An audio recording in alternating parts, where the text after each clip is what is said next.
안녕하세요. 날마다 기막힌 종의 박정호 목사입니다. 오늘도 새로운 하루 주님의 은혜 평강이 여러분들과 함께 하시기를 주님의 이름으로 기도합니다. 우리는 계속해서 성령의 열매에 대해서 함께 말씀을 나누고 있습니다. 오늘 다섯 번째 열매인 자비의 열매에 대해서 함께 나누도록 하겠습니다. 먼저 오늘의 말씀 함께 보도록 하겠습니다.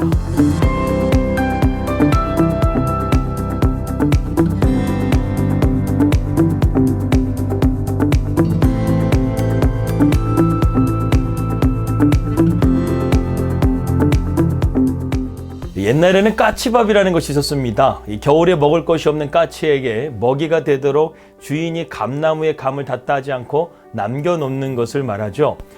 김남주는 이것을 이렇게 말했습니다. 찬설이 나무 끝을 나르는 까치를 위해 홍시 하나 남겨둘 줄 아는 조선의 마음이여. 이렇게 과거 우리 선조들의 마음은 여유나 자비가 있었다는 것이죠. 근데 오늘날 이런 것들이 점점 사라져가는 것 같습니다. 그런데 성경은 이것이 얼마나 중요하게 이것을 성령의 열매로까지 말하고 있는 것일까요?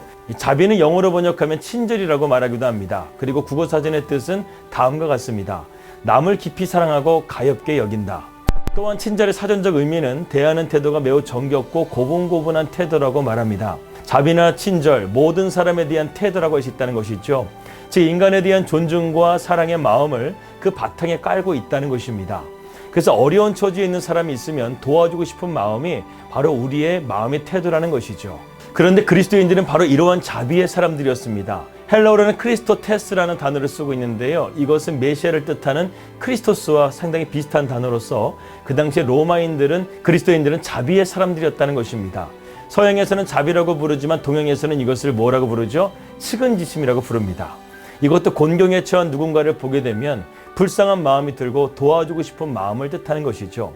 원래 우리 안에는 자비의 마음이 있었습니다. 그러나 죄로 말미암아 이 자비가 둔감해져서 세상이 이렇게 냉랭한 사회가 된 것이 아닌가 생각이 듭니다. 그러나 자비가 우리 사회에 충만하다고 한다면 다른 사람을 이롭게 할 뿐만 아니라 자신도 이롭게 될 수가 있습니다. 셰익스피어의 베니스 상인을 보게 되면 재판관 포셔는 잔인한 장사꾼 샤일록에게 자비를 베풀 것을 호소하며 이렇게 말했습니다. 자비의 본질은 강요할 수 없습니다. 그것은 하늘에서 땅으로 내리는 부드러운 비와 같습니다. 이중의 축복인데 베푸는 사람과 받은 이의 축복이라고 할 수 있습니다. 이 자비를 베푸는 자나 베품을 받는 자 모두에게 복이 된다는 것이 바로 자비의 축복이라는 것이죠. 한자 성어에도 적선지가의 필류 여경이라는 말이 있습니다. 선을 베푼 사람에게는 반드시 좋은 일이 일어난다는 뜻이죠. 성경도 하나님께서 자비를 베푼 자에게 복을 주신다고 말씀하고 있습니다. 누가복음 10장의 말씀 보게 되면 선한 사마리아인에 대한 이야기가 나오고 있습니다. 어떤 사람이 강도를 만나 거의 죽게 되었는데 그 모습을 보고는 제사장도 외면하고 레위인도 외면하였지만 선한 사마리아인은 그를 돌보아 주었다. 이러한 이야기죠. 그 장면을 보게 되면 성경은 다음과 같이 이렇게 묘사하고 있습니다. 누가복음 10장 33절입니다. 어떤 사마리아인은 여행하는 중 거기 이르러 그를 보고 불쌍히 여겼다고 했습니다. 여기에 바로 측은지심, 즉 자비의 마음이 일어났다는 것이죠. 그래서 어떻게 했다는 것입니까? 가까이 가서 기름과 포도주를 그 상처에 붓고 싸매고 자기 짐승에 태워 주막으로 데려가서 돌보아 주었다라고 말씀하고 있습니다. 그는 자기의 일이나 자기 시간 등이 방해받는 것을 개의치 않고 정성껏 그 환자를 돌보아 주었다는 것이죠. 그 이튿날 그가 주막 주인에게 데나리온 2를 내어주며 이르되 이 사람을 돌보아 주라. 비용이 더 들면 내가 돌아올 때에 갚으리라 하였으니 그는 하룻밤을 같이 했을 뿐만 아니라 끝까지 책임지겠다는 그러한 태도를 보여주고 있습니다. 그 결과 그는 자비를 베푼 자라는 인정을 주님께 받게 되죠. 36절과 37절입니다. 내 생각에는 이 세 사람 중에 누가 강도 만난 자의 이웃이냐? 이르되 자비를 베푼 자니이다. 예수께서 이르시되 가서 너도 이와 같이 하라 하시니라 말씀했습니다. 주님에게 인정받았던 자비의 사람은 레위인도 아니었고 제사장도 아니었고 당시 한 영혼을 불쌍히 여긴 선한 사마리아인이었다는 것입니다. 사실 자비를 행한 것 그 자체가 복이라고 할 수 있습니다. 자비를 행할 때 찾아오는 보람, 그것이 복이라는 것이죠. 그래서 중동의 거지들은요, 적선을 받으면서도 오히려 큰 소리를 친다고 합니다. 자신들이 자비를 베푼 사람으로 하여금 천국에 들어갈 수 있는 선행을 쌓게 했기 때문이라는 것이죠. 그러나 자비를 행한 사람은 죽어서 가는 천국뿐만이 아니라 우리의 마음속에 천국 또한 날로 확장되어 간다는 것입니다. 오늘날 우리 사회는 이러한 자비의 열매가 너무나 필요합니다. 우리 사회는 그야말로 지금 무자비한 사회가 되어가고 있습니다. 그 증거로 자살률을 들 수가 있죠. 2020년 기준으로 통계를 보니까요, 한 해 동안 자살한 사람만 무려 13,000명이 넘는다고 합니다. 15만 명 자살을 시도하고 있다고 추정하고 있습니다. 하루에 40명 정도가 자살한다는 꼴이죠. 이는 OECD 국가 자살률 1위라는 소리와도 같습니다. 자살의 주요 동기가 무엇일까요? 첫째는 경제적인 어려움이고 그 뒤를 이어서 건강의 문제, 가정 불화, 외로움, 성적이나 진학 문제 등을 들 수가 있습니다. 그만큼 우리 사회 현실이 너무나 각박하다는 것을 말해주는 것이죠. 우리 사회의 무자비함은 코너에 몰린 사람들에게 자살이라는 극단적인 선택을 할 수밖에 만든다는 것입니다. 치열한 경쟁사회, 물질 중심으로의 인간을 판단하는 경향, 인간 존중 문화의 마비, 복지 혜택에 대한 마비 등으로 사람들을 점점 자살로 몰아가고 있다는 것입니다. 청소년들이나 직장인들은 치열한 경쟁으로 극심한 스트레스를 받고 있죠. 여기서 탈락하게 되면 낙오자가 되어버린다고 생각합니다. 실패를 용납하지 않는 사회 분위기는 결국 사회를 극도의 절망감으로 빠져들게 만든다는 것이죠. 이 외에도 여러 가지 무자비한 사회의 문제들이 있습니다. 그러나 자비로우신 하나님께서는 이러한 세상 가운데서 우리 그리스도인들이 자비의 사람이 되라고 말씀하십니다. 오늘 본문의 말씀, 너희 아버지의 자비하신것 같이 너희도 자비하라고 말씀하고 있다는 것이죠. 구약 성경에서는 자비를 측정하는 척도로 고아와 나그네와 과부들을 긍휼히 대하는 태도를 가지라고 말하고 있습니다. 신명기 24장 19절에 보게 되면 내가 밭에서 곡식을 벨 때에 그 한 뭇을 밭에 잊었거든 다시 가서 보지 말고 나그네와 고아와 과부를 위하여 남겨두라. 그리하면 내 하나님 여호와께서 내 손으로 하는 모든 일에 복을 내리시리라. 즉 추수를 하다가 곡식 한 단을 놓고 왔거든 다시 찾지 말고 그대로 놔두라는 것이죠. 이것은 객과 고아와 과부들로 대표되는 가장 가난한 사람들에게 양식을 나누어 주라는 의미를 담고 있습니다. 그렇다면 이러한 자비의 마음을 갖기 위해서는 우리가 어떻게 해야 할까요? 첫째는 십자가를 바라보아야 하겠습니다. 십자가는 하나님의 자비의 상징이라고 말씀할 수 있습니다. 그렇기 때문에 십자가는 모든 자비가 흘러나오는 근원이라고 할 수 있습니다. 십자가는 죄를 용서하시고 불쌍히 여기시는 하나님의 자비가 집약된 것입니다.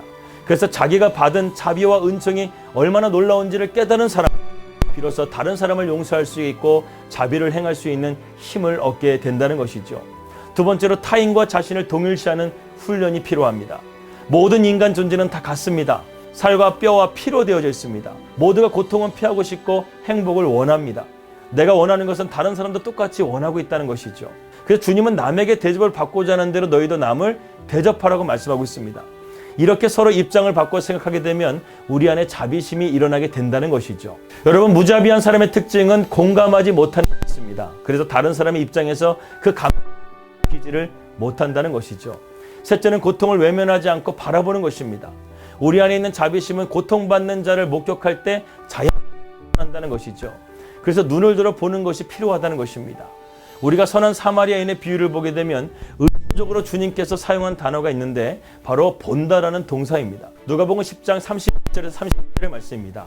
마침 한 제사장이 그 길로 내려가다가 그를 보고 지나가고 또 이와 같이 한 레위인도 그곳에 이르러 그를 보고 피하여 지나가되 어떤 사마리아 사람은 여행하는 중 거기 이르러 그를 보고 불쌍히 여겨.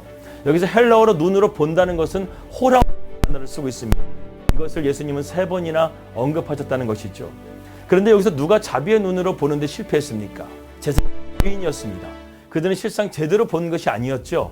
강도 만난 자를 본 것이 아니라 자기 자신을 계산하며 자기 자신을 보고 있었다는 것입니다. 그러나 사마리아인은 그대로 강도 만난 자를 보았다는 것이죠. 그러자 즉각적으로 불쌍히 여기는 측은지심의 마음이 일어났다는 것입니다. 오늘날 우리 사회는 지금 자비의 눈으로 보는 눈이 약해져 있습니다. 그래서 무자비한 사회가 되어가고 있는지 모르겠습니다. 우리는 부지런히 보아야 합니다. 고아들의 외로움을 볼 수 있어야 되고 노인의 힘든 뒷모습을 볼 수 있어야 되고 직장 생활에 지친 직장인들의 모습을 볼 수 있어야 됩니다. 전쟁으로 죽어가는 사람들, 기근으로 가뭄으로 굶어 죽는 사람들을 우리는 볼 수 있어야 한다는 것입니다. 이런 것을 보는 눈은 힘들고 고통스러울 수 있습니다. 그러나 그것을 찾고 바라볼 때 우리 안에 자비심이 솟아오르게 될 것입니다. 자비는 머리로 하는 게 아닙니다. 자비는 직접 발로 찾아가는 것이 더 빠르고 효과적입니다. 보이지 않으면 찾아가고 보면 우리 안에 자비가 우러나게 된다는 것입니다. 성령님은 오늘도 우리를 하나님의 자비하심으로 초청하고 있습니다. 우리에게 그러한 눈이 열려지기를 소망합니다. 이것은 우리의 노력과 힘으로 되는 것이 아닙니다. 그래서 성령의 열매라고 하는 것이죠. 우리 안에 사랑하려고 노력하는 마음이 생기는 것, 존경하려고 노력하는 마음이 생기는 것, 선을 행하려는 마음이 생기는 것은 이것은 성령께서 우리의 마음을 움직이고 사역하시는 것입니다. 우리는 이미 하나님으로부터 자비의 은총을 받은 자들이죠. 가장 귀한 은총을 받은 우리로서 하나님이 기뻐하시는 자비와 긍휼의 삶을 통해서 하나님의 나라를 굳건하게 세워갈 수 있는 주님의 일꾼들이 다 되시기를 주님의 이름으로 기도합니다. 기도하겠습니다. 하나님 아버지 감사합니다. 오늘 우리가 자비의 열매를 함께 나누었습니다. 하나님께서 우리에게 주신 이 선한 마음, 긍휼히 여기는 마음, 식은지심의 마음을 주셔서 우리가 세상을 바라볼 수 있고 도움이 필요한 자들에게 주님의 긍휼을 베풀 수 있는 하나님의 귀한 일꾼들이 다 될 수 있도록 인도하여 주시옵소서. 예수님의 이름으로 기도하였습니다. 아멘. 오늘도 자비와 긍휼을 통해서 세상을 아름답게 만들어 가실 수 있는 우리 날마다 기막힌 정호 식구들이 될 수 있기를 주님의 이름으로 기도합니다. 평안히 되시고요. 저는 다음 주에 뵙도록 하겠습니다. 우리 믿음으로 승리합시다. 할렐루야.